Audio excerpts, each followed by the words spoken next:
tient le coup parce qu'elle s'accroche à cet espoir de mise en liberté qui l'habite tous les jours, parce que ça va faire aujourd'hui, enfin demain, 7 ans qu'elle est en détention, ça fait plus de 2600 jours, et imaginez que si elle n'avait pas ce courage ou cette volonté, il y a bien longtemps qu'elle aurait abandonné le combat. Donc 7 ans après, Florence Cassé est debout, tient le coup, se bat pour cette audience qui va se tenir d'ici quelques semaines devant la Cour suprême.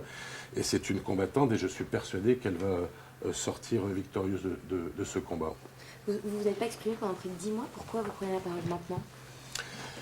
D'abord parce qu'on a eu conscience à un moment donné que le pouvoir mexicain, même si on dit que le pouvoir mexicain est indépendant, ou plutôt que la justice mexicaine est indépendante du pouvoir politique, était gêné des prises de position de Florence.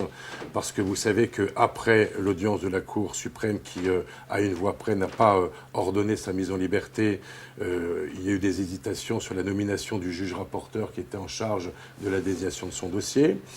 Ensuite, il est évident que M. Garcia Luna, qui quand même est toujours à l'origine de ce dossier, était présent au gouvernement et avait, mais là c'est l'avocat qui parle et pas Florence Cassé, une capacité de nuisance à son égard qui était assez redoutable.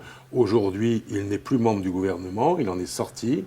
Aujourd'hui, ça fait 7 ans qu'elle est en détention et qu'il faut briser cette loi du silence parce qu'un procès doit se tenir dans les semaines à venir et Florence ne doit pas sombrer dans l'oubli, tout simplement.